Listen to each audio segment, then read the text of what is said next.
Spinach grows faster than almost any green, but most gardeners still plant it at the wrong time, in the wrong soil, or lose it to bolting. Today, I'll show you exactly how to plant spinach step by step, so you'll be harvesting fresh leaves in just a few weeks.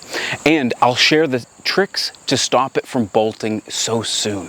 Section 1, timing. Timing spinach is everything. Spinach is a cool season crop, which means it thrives when soil temps are between 45 and 65 Fahrenheit. Sow them early in the spring as soon as the soil can be worked, or sow them again in late summer for a fall, winter, and even an early spring harvest.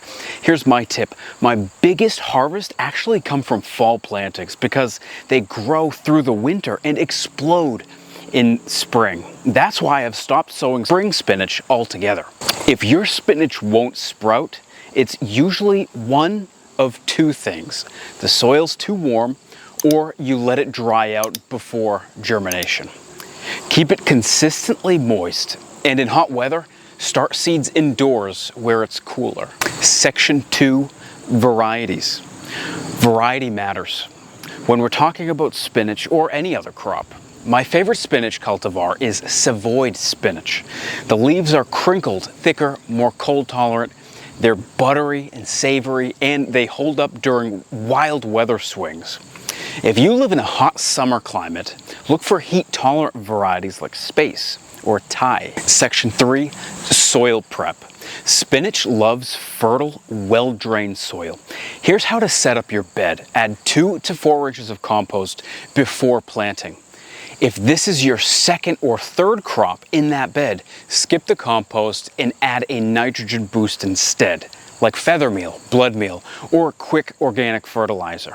Keep the pH between 6.5 and 7.5. If your soil is acidic, a little bit of garden lime will correct it. Skip the compost and you'll get yellow, weak plants that bolt twice as fast.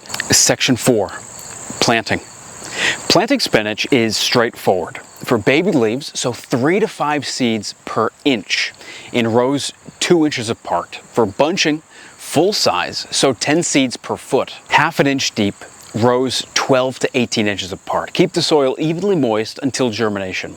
Usually that's 7 to 10 days. And yes, you can start spinach indoors. I recommend 16 cell or 128 cell trays if you want precise transplants for spacing. Section 5, care. When seedlings are up, thin them to 3 to 4 inches apart. Shallow roots means spinach needs steady moisture. Don't let it dry out. Feed lightly every couple of weeks with compost tea or fish emulsion or blood meal. This keeps the leaves tender and avoids that bitter flavor. If you notice leaves turning yellow while still small, that's almost always nitrogen deficiency. Hit them with a quick feed and they'll bounce back in days. Section 6, harvest and bolt control. Don't wait. Harvest spinach before this happens. You can start picking baby leaves once they've just grown a few inches long, or wait 6 to 8 weeks for full-size bunches. Always harvest the outer leaves first, leaving the center to keep growing. When you see flower stalks forming, that's bolting. At that point, cut the whole plant and enjoy it before it turns bitter. Now, if you want to delay bolting, keep plants well watered, mulch the soil to stay cool, and choose bolt-resistant varieties. Section 7, seed saving and resources. If you'd like to save seed, spinach is a wind-pollinated biennial, which means you need to grow it into year 2. I cover the full process in my seed saving masterclass. The link is in the description with a chapter just for spinach. Interesting thing is they're dioecious, meaning there's a male spinach plant and a female spinach plant. You cannot have seeds without both. Actually, yes you can, but it's rare. Spinach really is one of the easiest crops that you can grow, but only if you time it right and keep it cool. If you found this video helpful, hit like so more gardeners can find it, and subscribe for more no fluff growing guides. A special thank you to channel members Jerry D, Roxy 5, Tam Barb, and Ruth Treader. Your support makes these videos possible, and members get first access to seeds that I save for my garden each year. If you want to see my spring spinach and what you can grow, check out this link here.